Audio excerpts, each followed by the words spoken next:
I'm getting chills from that. I am excited to be here. First take coming to you from Los Angeles. He's Stephen A. Smith. He's Max Kellerman. I'm Molly Karam.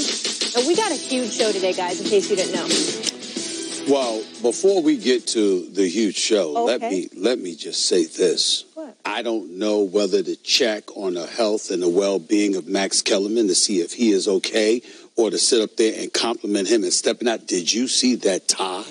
Max Kellerman actually wearing a tie that steps out? It looks nice. Little bit. What? Little bit. What? Every You look now and very then. handsome. Well, thank you very much. You're welcome. I'm not knocking it.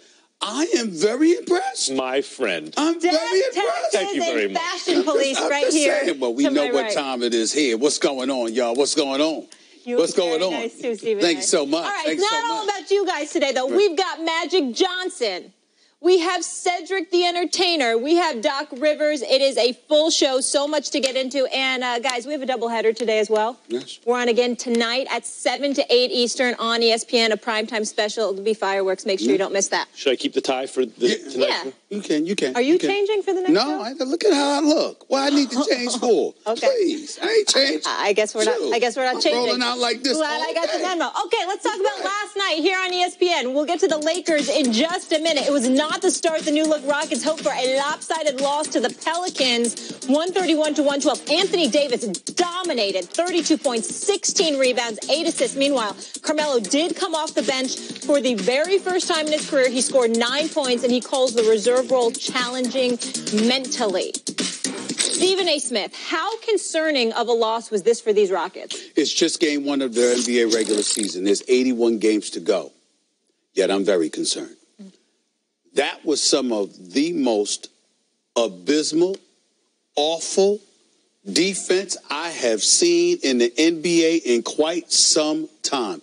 That was just awful. The Houston Rockets didn't look like they could stop anybody.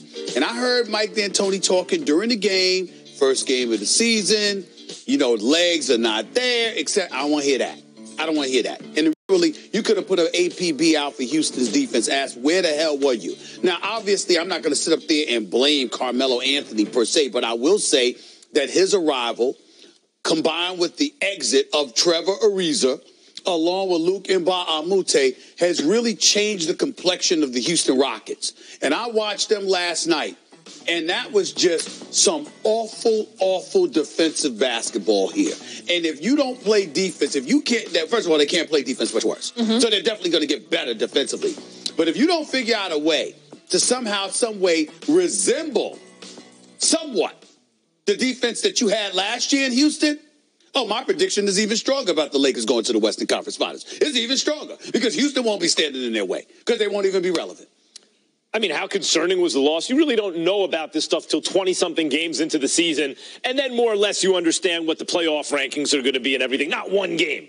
That said, they couldn't stop. They look worse. Whoever Capello wasn't on gave him the business. I mean, this is a bad defensive team. Right. Now, we knew that going into the season.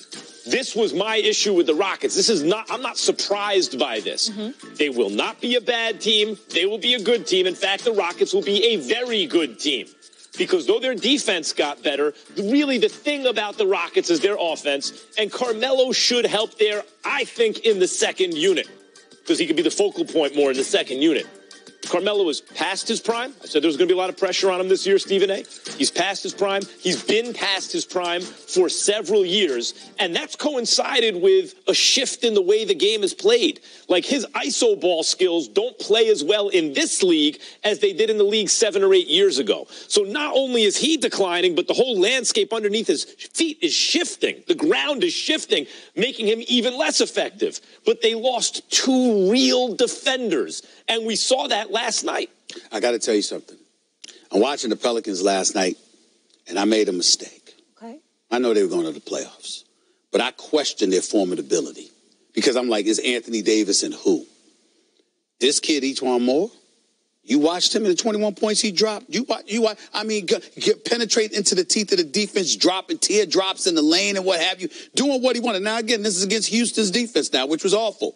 But I'm thinking the absence of Rondo hurt them to a degree because Anthony Davis is there, and who's going to be that facilitator. But the combination of Moore, along with Peyton. Look, Drew Holiday only had 10 points last night. Julius Randle. Julius Randle. Randle. I bring up Julius Randle and his 25 points for this reason. Magic Johnson, I need an explanation. I need an explanation as to why that man's gone from the Los Angeles Lakers. I understand. I understand why.